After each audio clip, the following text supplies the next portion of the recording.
আজিঙ্কিয়া রাহানে তারা থাকছে না ক্রিকেট টিমে শুনে যাচ্ছে। থাকছে না মানে কি, ক্যাপ্টেনও নাকি হবে না আজিঙ্কিয়া রাহানে, টিমেও নাকি থাকবে না এবার আজিঙ্কিয়া রাহানে, এটাই নাকি শুনে যাচ্ছে। ক্যাপ্টেন্সির থেকে নাকি বাদ দিয়ে দিচ্ছে আজিঙ্কিয়া রাহানেকে। তার একের পর এক ভুল ডিসিশন, ব্যাটিংটা মোটামুটি করছে, ক্যাপ্টেন্সি খুবই বাজে। আর এই জন্য কিন্তু কেকেআর একের পর এক ম্যাচ হেরে যাচ্ছে। চারটের মধ্যে যে তিনটে ম্যাচে হারিয়ে দিয়েছে, আর একটা ম্যাচ কিন্তু হয়ে গেছে বৃষ্টির জন্য, ম্যাচটা হয়নি। এই জন্য কিন্তু কেকেআর 1 পয়েন্ট পেয়ে গেছে। এই জন্য কিন্তু সবাই বলছে কেকেআর জিতবে না, এবারে ক্রিকেট হারার জন্য সব ম্যাচগুলো হারবে। আর এটা শুনে কিন্তু কেকেআরের ওনার শাহরুখ খান খুবই রেগে গেছে। আজিঙ্কে রাহানের মতো রেগে গেছে যে ক্যাপ্টেন বলে। আরেকজনের উপরে গেছে, সেটা কলকাতার সিও ভিঙ্কি মাইসের ওপর খুব রেগে গেছে। তার ভিঙ্কি মাইসের টিম ভালো বানিয়েছিল মোটামুটি, তাও এবারে আইপিএল অকশনে। কিন্তু তার সবচেয়ে জরুরি একটা জিনিস ক্যাপ্টেন, কিন্তু সেটা করেনি। ক্যাপ্টেন ভেবেছে হয়তো অন্য ক্যাপ্টেনকে কিনবে, কিন্তু সেটা ভেঙ্কি মাইসও করেনি। ভেঙ্কি মাইসও কী করেছে, আবার আজিঙ্কে রাহানেকেই ক্যাপ্টেনশিপ হিসেবে রেখেছে। আর ভেঙ্কি মাইস একটা বড় ডিসিশন নিয়েছে, নাকি এই দুজনকে বাদ দিয়ে হয়েছে, ডোয়েন ব্রাভো আর অভিষেক শর্মাকে। হ্যাঁ, এরা নাকি থাকছে না, ডোয়েন ব্রাভো অভিষেক শর্মা নাকি আর থাকবে না। কিন্তু এটাতে এই বছরে মিড সিজন হবে না, হয়তো পরের বছরে কিন্তু চেঞ্জ করে দেবে শোনা যাচ্ছে।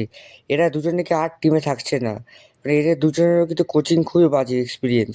আর বিশেষ করে যদি একজনের কথা কিন্তু শোনা যাচ্ছে যে তাতে বাদ দিতে চাইছে কেকেআর টিম, সেটা হলো অন্য কেউ নয়, অভিষেক নায়ার। হ্যাঁ, অভিষেক নায়ারকে সবাই ভেবেছিল খুব হয়তো ভালো কোচ অভিষেক নায়ার। অভিষেক নায়ারের মতো কোনো হয়তো কোচ হয় না, কিন্তু অভিষেক নায়ার সবাই ভেবেছিল অভিষেক নায়ার ভালো কোচ, কারণ কেকেআর 2024 কিন্তু চ্যাম্পিয়ন হয়েছিল 12 বছর পর। হ্যাঁ, 12 বছর পর চ্যাম্পিয়ন হয়েছে, শুধু কিন্তু গৌতম গম্ভীর সাহেব হয়নি, যে গৌতম গম্ভীর মেন্টারশিপে কেকেআর চ্যাম্পিয়ন হয়েছে। আরেকজনের নাম শোনা গেছিল গৌতম গম্ভীর সতীর্থ, অভিষেক নায়ার। হ্যাঁ, অভিষেক নায়ারকে সবাই ভেবেছিল খুব একটা ভালো কোচ। অভিষেক নায়ারের মধ্যে এখন হয়তো ডোমেস্টিক ম্যাচ খেলেছে অনেক ইন্ডিয়া টিম, এখানে কিন্তু কোচ ভালো। কেকেআর সে বছর চ্যাম্পিয়ন হয়েছিল, কিন্তু অভিষেক নায়ার নিজেই বুঝিয়ে দিল যে সে কত ভালো কোচ আর কত ভালো ব্যাটিং কোচ সে করতে পারে। মানে কী জন্য, কেকেআর 2025-এ যখন গৌতম গম্ভীর ছিল না কেকেআর টিমে, তখন কিন্তু অভিষেক নায়ার পুরো ডুবিয়ে দিয়েছিল কেকেআর টিমকে। পুরো পুরো 8 নম্বরে কেকেআর শেষ করেছিল।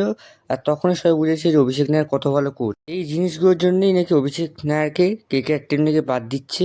কিন্তু আমি বলে দিই, এটা কিন্তু এই বছর হবে না, কারণ মিড সিজন হুট করে কোচ চেঞ্জ করা যায় না, ক্যাপ্টেন চেঞ্জ করা যায়। ক্যাপ্টেন নাকি হবে শুনেছে নতুন ক্যাপ্টেন রিঙ্কু সিং। হ্যাঁ, কিন্তু আমার মতামত যদি জানতো, রিঙ্কু সিং কিন্তু প্লেয়ারে কিন্তু এখন এত ভালো পারফরমেন্স করতে পারছে না।